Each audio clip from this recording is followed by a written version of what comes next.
नमस्कार दर्शकों, मैं दीपक यादव एक बार फिर से आप सभी का स्वागत करता हूं प्रेस वार्ता के खास शो मेरा गांव मेरा देश में। जी हां दोस्तों, आज हम आए हैं पश्चिमी उत्तर प्रदेश के जनपद बुलंदशहर के गांव कादमपुर देवली में। हमारे साथ हमारे मेहमान हैं जो ग्राम प्रधान प्रतिनिधि हैं और काफ़ी ईमानदारी से काम करा है और गाँव में काम दिख भी रहा है इनका। काफ़ी मेहनत करी है काम कराने के लिए, इन्होंने काफ़ी प्रयासों के बाद में यहाँ तक पहुँचे हैं ये। तो इनसे ज़्यादा समय न लगाते हुए आपको मिलाना चाहूँगा।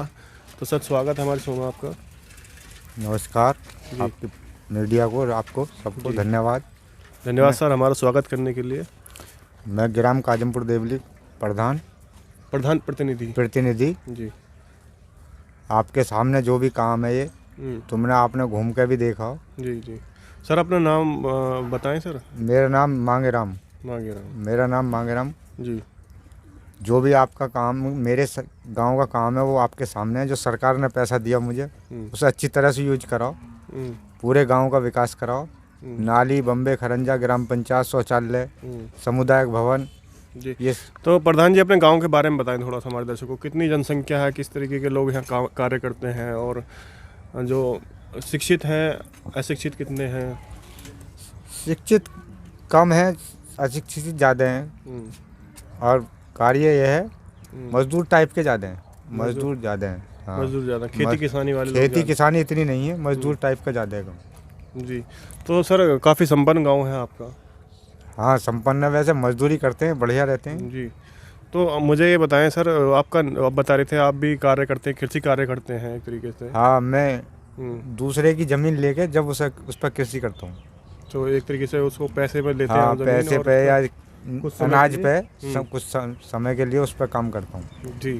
तो मुझे ये बताएंगे, तो आपने किस तरीके से राजनीति में आने का मन बनाया अपना? राजनीति क्या गांव की है, गांव जो चाहती है वो करवाती है। राजनीति कोई नहीं, हमारी राजनीति कुछ नहीं है। हम किसी राजनीति से बिलोंग नहीं करते। खेती किसानी करते करते आप यहाँ तक आप प्रधानी का चुनाव लड़ा आपने और जीते आप, और अपना 5 साल का कार्यकाल सफलतापूर्वक आपने पूरा किया है, कार्य भी करवाए हैं। तो इसमें मतलब कि किस तरीके से आपको सहयोग मिला गांव की तरफ से? क्या गांव के लोगों ने आपसे बोला कि आप प्रधानी लड़ें, या आप ही का मन था कि भाई एससी में सीट आई है तो हमें आपकी बार मौका लेना चाहिए आपकी बार? नहीं, ऐसा नहीं है। जो गांव वाले ने ही कहा मुझसे तक कि प्रधानी का चुनाव लड़ो तुम। मैंने तो बहुत मना करी कि मैं प्रधानी का चुनाव नहीं लड़ूंगा। मजदूर आदमी हूँ मैं एक।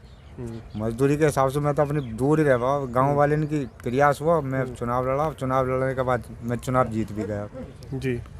तो काफ़ी गांव वालों ने आपको सपोर्ट करा एक तरीके से? हाँ, गांव वालों ने सपोर्ट करा। मैंने खूब गांव वालों ने मेहनत करी, सपोर्ट हुआ खूब। उन्होंने बोला आपको कि चुनाव लड़ें आप, हम आपके साथ हैं? हाँ, गांव वालों ने बोला कि तुम चुनाव लड़ो, हम तुम्हारे साथ हैं। हम सर, मैं ये पूछना चाहूँगा, जो आपकी चुनावी वादे थे, आपने जो समस्याएं गांव को लेकर चुनाव लड़े थे उस समय पे 5 साल पहले अब से, और कितने आप पूरा कर पाए हैं उनको, कितने रह गए हैं, और जो वादे नहीं थे उनमें से भी आपने कितने कार्य पूरे करवाए हैं?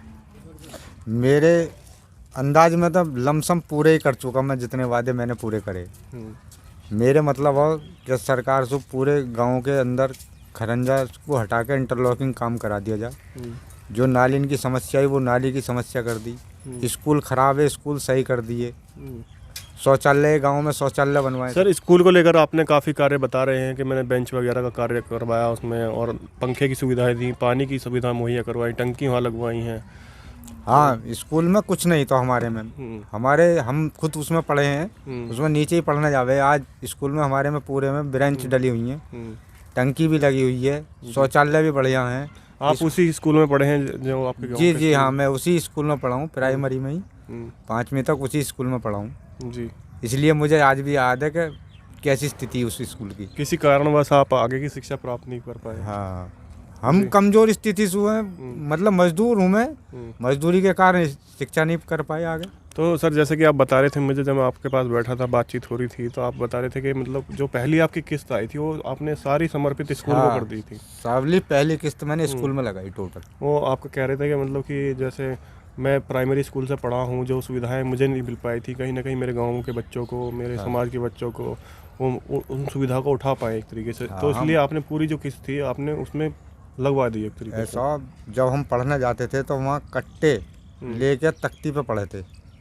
अब सरकार पैसे दे रही सरकार ने, के आदेश भी है कि ये स्कूल बढ़िया होने चाहिए, जो बच्चे अच्छी तरह से पढ़ें, उसमें कार्य बढ़िया करके कराया जा। इसीलिए हमने उसमें ब्रेंच भी डलवाई, फर्श भी डलवाए, इंटरलॉकिंग करवाई, लेटरिन, शौचालय वौचालय बेहतरीन करके, पानी की टंकी भी लगवाई, पेड़ पौधे भी लगवाए, पेड़ पौधे भी लगवाए, रंगाई पुताई का कार्य रंगाई हुआ। पुताई सब बेहतरीन करवा कर फिट कर रहा। जी किसी बात की कमी नहीं है स्कूल के अंदर। हमारा बच्चा अगर पढ़ने जाएगा तो कोई दिक्कत नहीं है, बस किताब लेके ही स्कूल में जाना हो उसे बस। आप कह रहे थे कि मैं समय समय पर जाता हूँ, लोगों को जो टीचर हैं उनको देखता भी हूँ, कैसे वो पढ़ा रहे हैं, बच्चों को सुविधाएं मुहैया करवा रहे हैं। राशन, जो मिड डे मील की जो समस्याएं स्कूलों में होती हैं आमतौर पर, उसको आप किस तरीके से ना, समाधान करते मेरे स्कूल में ऐसी कोई दिक्कत ना आई अभी तक भी कि मिड डे मील में यार मास्टरों की तरफ से मैं जाता आता रहूँ स्कूल में, देखता भी हूँ, हैं?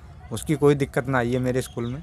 तो कहीं ना कहीं प्रशासन का भी आपको बहुत सहयोग मिला है एक तरीके से। हाँ, प्रशासन के बगैर तो कुछ हो ही नहीं सकता। प्रशासन तो हमारे संग खड़ा हो और प्रशासन की सुविधा हमें साथ रहे जब भी हम काम कर पाएंगे। बिल्कुल सर। प्रशासन नहीं होगा तो हम क्या काम कर पाएंगे। जैसे प्रधानों को बजट पास करवाने में कभी दिक्कत आ जाती हैं, तो प्रशासन ने आपको पूरा सपोर्ट करा है। आप जो योजनाएं लेके गई हैं प्रशासन के पास में, वो उन्होंने प्रोत्साहन दिया है आपको?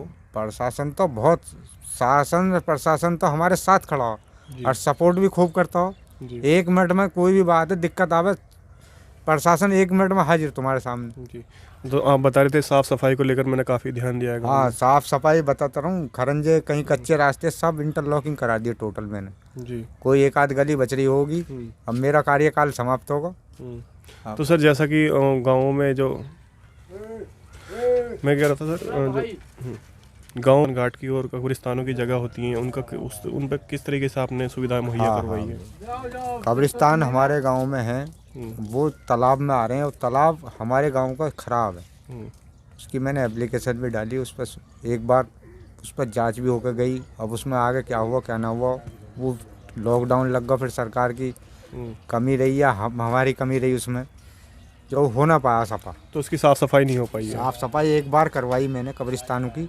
शमशान है हमारे, उन शमशानों में को वो अलग हैं, दूसरे गांव के इलाके पड़ते हैं, उनमें रास्ता नहीं है, बस रास्ते की कमी है। रास्ते की कमी बहुत दिक्कत है। बाकी साफ सफाई तो देखते ही रहे हैं। कब्रिस्तानों की जो भूमि है उसमें साफ सफाई, हाँ, साफ सफाई करवाई उसमें मैंने। लोगों को सुविधा पानी हाँ, वानी की सुविधा। मुहैया करवाई है आपने? पानी वानी सब बिल्कुल गांव के सारे ही हैं, वो तो नल लगी हुई है।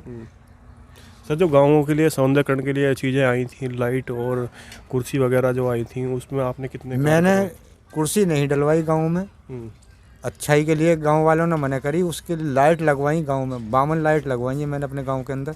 जी, सोलर लाइट लगी हुई है, सौर ऊर्जा नहीं, वैसी बिजली से जलने वाली। बिजली से जलने वाली। जी। तो कुर्सियाँ क्यों नहीं लगवा पाए सर आप? कुर्सी गांव वालों ने मना कर दी, मैंने डलवाई। मैं सरकार का पैसा क्यों वेस्ट करूं? किस प्रकार से मना करा था उन्होंने? उन पर जैसे आदमी बैठ जाते हैं, रास्ते छोटे होते हैं, फिर दिक्कत आती है निकलने पड़ने में, वहाँ गपड़ चोदी करते रहते हैं, इसलिए मना कर दी गाँव वालों ने, तो मैंने भी मना कर दी। सर कहीं ना कहीं अन्य गाँवों में सुविधाएं ये उठा पा रहे हैं गाँव वाले, जो अन्य गाँव हैं उनमें सीटें लगी हैं और सुविधाएं ले पा रहे हैं उनका। सरकार कोई मना कर रही है देने को, सरकार तो दे रही है। हमारे जो गांव के स्तर से काम होना चाहिए वो गांव वाले नहीं तो चाहते। कहीं ना कहीं आपके जो समाज के लोग हैं, आपके जो ग्रामीण हैं, उन्होंने मना करा। हाँ, मना करा गांव वालों ने, जब तो न लगवाई, नहीं मैं लगवाता ना। मैं क्यों सरकार के पैसे को वेस्ट करूँ? सर पर्यावरण के लिए आपने क्या कार्य करा? पौधे लगवाए मैंने, पौधे लगवाए। हाँ। उनका रख रखाव भी सर हो? रख रखाव भी सही है, चल रहा है उनका। कहाँ पे पौधे लगवाए आपने? इसमें लग रहे हैं, LMC में लग रहे हैं, स्कूल में लगाए पेड़ पौधे।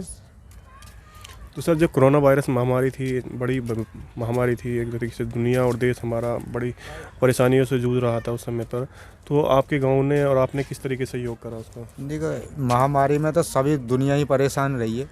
सैनिटाइजर ये तो करवाने पड़ा ही है गाँव में। मास्क वगैरह भी दिया? मास्क भी बांटे, सरकार ने आदेश दिए तो बांटे भी। और सर जो राशन वितरण प्रणाली है आपके गाँव में, वो किस प्रकार से काम करती है? देखो, राशन कार्डों की जो संख्या हो 75% है सरकार की माइंस। अब वो कुछ लोगों पे हैं, कुछों पे ना, कुछ कट जाए, उनमें बड़ी दिक्कत आवे। सर मैं बात, जैसे गांव में घूम रहा था, मैं बातचीत कर रहा था लोगों से, तो उन्होंने बोला कि मुझे जो राशन की समस्या है वो काफ़ी बड़ी समस्या है यहाँ पे। भारी जो है डीलर, वो भारी है एक तरीके से, और कहीं ना कहीं वो घपल करता है एक तरीके से। तो उस पर आपका क्या कहना है? वो ऐसा, जो दबंग लोग हैं उनको तो राशन मिल जाता हो, जो गरीब तबके के लोग हैं वो नहीं, उनको नहीं मिल पाता हो। तो आपने उनके लिए कोई आवाज़ उठाई? कोई आवाज़ उठाई मैंने, हाँ। अब कोई सुनने को तैयार ना, क्या करूं बताओ। सरकार का कहना था किसी पर राशन कार्ड भी नहीं है अगर कोरोना महामारी के दौरान तो उसको राशन दिया जाएगा और महीने में 2 बार राशन दिया जाएगा, एक बार फ्री दिया जाएगा और एक बार पैसे से दिया जाएगा। जो उनकी जब महामारी चल रही थी तो उस टाइम पे फ्री मिला था राशन जी फ्री भी मिला और बगैर राशन कार्ड के भी मिला लोगों को जी। तो कहीं ना कहीं जो राशन प्रणाली है वो दुरुस्त भी है और कहीं ना कहीं खामियां भी हैं उसमें। दुरुस्त भी है और दुरुस्त से ज़्यादा ख़राब भी है। खामियां हैं काफ़ी। हाँ तो आप मांग करेंगे जैसे आप अगले कार्यकाल में आ रहे हैं क्या? जी नहीं, मैं नहीं आ रहा अगले कार्यकाल में जी। तो सर मैं कृषि कानूनों को लेकर आपसे बात करना चाहता हूँ। जो कृषि कानून थे हमारे जो देश में आए हैं नए केंद्र सरकार ने लागू करे हैं, उस पर आपके क्या विचार हैं? कानून तो सरकार के सगले बढ़िया हैं, जो भी सरकार करती है वो अच्छा ही करती है, बुरा कोई नहीं करता। जी। सरकार तो अच्छे के लिए करती है, बुरा क्या करती है सरकार। तो जो कृषि कानून से हैं आप उनसे सहमत हैं एक तरीके से? हाँ बढ़िया, कृषि कानून बढ़िया है सरकार का। जो ये किसान आंदोलन कर रहे हैं उनके लिए आप क्या कहना चाहेंगे? मैं तो बढ़िया चाहूँगी हो जावे, सही है, ये लागू होने चाहिए। हाँ। तो किसान जो आंदोलन कर रहे हैं उनसे क्या कहना चाहेंगे आप? वो आंदोलन छोड़ दें या आंदोलन छोड़ देना चाहिए। किसानों ने तो एक काम बहुत करा, हमारे हिंदुस्तान की शान है तिरंगा झंडा, वो हटा दिया उन्होंने वहाँ से, वो हटाना नहीं चाहिए। आंदोलन कर रहे करते किसान नेताओं के द्वारा उसमें कहा जा रहा है कि जो असामाजिक तत्व उसमें आए थे आंदोलन में वो कहीं ना कहीं बीजेपी के माइंडेड थे, बीजेपी के समर्थित थे और काफ़ी लोगों के जो मोदी जी के साथ में काफ़ी लोगों के फ़ोटो वायरल हो रहे हैं, प्रधानमंत्री के साथ में, गृह मंत्री के साथ में उसमें। तो उस पर क्या कहना चाहेंगे? जो झंडा फहराने वाले थे वो उनके प्रधानमंत्री के साथ उनके फ़ोटो वायरल हो रहे हैं। देखो मोदी जी के ये सोशल मीडिया में तो नहीं कह सकते इस बात को कि मोदी जी के साथ है या किसी के साथ है। मोदी जी के साथ होते तो वो ऐसा करते ही क्यों? मोदी जी ने क्या ये कह दी कि तुम मत तिरंगा झंडा हटाकर उसे लगा। किसान को क्या संदेश देना चाहेंगे आप? किसान की यही है, अपना प्रदर्शन कर रहे हो, सरकार से मांग करो, तुम्हारी सरकार को अच्छा लगेगा तो करेगी, नहीं मर्जी आएगी तो नहीं करेगी। सरकार को क्या कहना चाहेंगे सर आप? देखो मैं सरकार के मामले में कुछ नहीं कहना चाहता। जी। सरकार को कोई संदेश देना चाहेंगे कि कृषि कानून ये अच्छे हैं और मैं इनका सहमत करता हूँ? ना, मैं सरकार से सहमत हूँ इस चीज़ को। अगर सरकार कभी भी बुरा नहीं करेगी, सहमति देते हैं आप? सहमति देता हूँ कृषि कानून को। सर जब विभिन्न योजनाएं आई थी केंद्र और राज्य सरकार की, आपके गाँव में किस तरीके से लाभ उठा पाए लोग? देखो ये हमें जितने नाली खरंजा मकान दुकान सरकारी शौचालय गैस सिलेंडर आए थे आपके, ये सब कुछ हमारे गांव में मिला। प्रधानमंत्री आवास योजना के तहत आवास योजना मेरे खुद कनेक्शन लगा हुआ, प्रधानमंत्री उज्ज्वल उसमें कनेक्शन बिजली का मेरे कनेक्शन खुद हुआ पड़ा। आप खुद लाभार्थी? लाभार्थी हूँ मैं खुद उसका। तो आपके गांव में इधर पंचायत घर भी बनना है, आपके घर के बगल में ही बनना है उधर को थोड़ा साइड में, और जो है उसमें शौचालय भी बना है, तो उसका कब तक निर्माण कार्य पूरा होने की? निर्माण कार्य मार्च तक कह रहे हैं ये लोग, ठेकेदार जो लोग हैं वो मार्च तक पूरा करने की कह रहे हैं। जी। शौचालय भी बनाओ, पंचायत घर भी बनाओ, और शौचालय वैसे भी न बने घरों में। सरकार ने तो खूब काम कराओ, सरकार की क्यों दोष दे रहे हैं हम? नहीं दोष नहीं, एक बात तरीके से वही है, कितने कार्य हो पाए हैं कितने नहीं। कार्य खूब हुआ जितना हमें आगे अगर आपको जनता मौका दे और आप लड़ना चाहें तो आप किन कार्यों को अहम भूमिका देंगे? इनका गांव के काम के यही काम भूमिका होती है, गांव के जो काम रह गए हैं वो पूरे कर दिए जाएं। सर हेल्थ फैसिलिटीज़ कैसी हैं आपके गांव में? हेल्थ सब सही है। जो हॉस्पिटल वगैरह है आपके गांव में? है, हॉस्पिटल नहीं है हमारे यहाँ, एक हेमोपैथिक का हॉस्पिटल है, वो चलागा, ज़मीन भी मिल गई उसको, उसकी आधी बिल्डिंग बनी है लेंटर तक, और उस लेंटर की संस्था को ठेका दिया पिछली सरकारों ने, और वो सरकारों ने पैसे दे दिए और उसको पता ना क्या घोटाला हुआ उसमें, उसके लेंटर तक बिल्डिंग रह गई, नहीं अधूरी पड़ी। आपके कार्यकाल में और पिछले प्रधानों के कार्यकाल में हेल्थ जो फैसिलिटीज़ होती हैं गांव में, बेसिक फैसिलिटीज़ जो होती हैं वो कहीं ना कहीं छूट गई हैं एक तरीके से। हाँ, वो पीछे की सरकारों का उसमें कमी रही थोड़ी सी। आपने कोई प्रयास करे इसके लिए?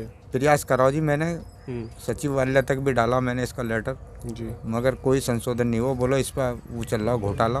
तो आप अपने क्षेत्रवासियों को, हमारे दर्शकों को, देशवासियों को क्या कहना चाहेंगे हमारे चैनल के माध्यम से? मैं आपके चैनल को और देशवासियों को सबको नमस्कार करना चाहूँ। तो सर शो में हमारे आने के लिए धन्यवाद आपका। जी आपको भी धन्यवाद। यही जो आपने कार्यकाल करे हैं, मैं आशा करता हूं जो आने वाले समय में भी आप आएँ और मौका लें और इसी तरीके से मेहनत करें आप। तो दर्शकों, आपने सुना हमारे जो प्रधान जी थे उनसे बातचीत हो रही थी। एक तरीके से उन्होंने काफ़ी कार्य करवाए हैं, बता रहे थे कि मैंने ईमानदारी से, निष्ठावान तरीके से जो भी मुझे कार्य प्रशासन के द्वारा, सरकार के द्वारा मेरे गांव में आए, मैंने वो एक तरीके से लागू करे हैं। और कहीं ना कहीं मैं गांव में घूमा हूं, देखा हूं, तो सर मुझे लगा कि हाँ, काम हुए हैं। और काम जो हेल्थ फैसिलिटीज़ हैं कहीं ना कहीं वो थोड़ी थोड़ी चरमरा रही हैं इस गांव में। तो मैं आशा करता हूं जो आने वाले जितने भी प्रत्याशी हैं वो इस बारे में ध्यान दें एक तरीके से। तो दर्शकों, लेते हैं आपसे विदा। धन्यवाद।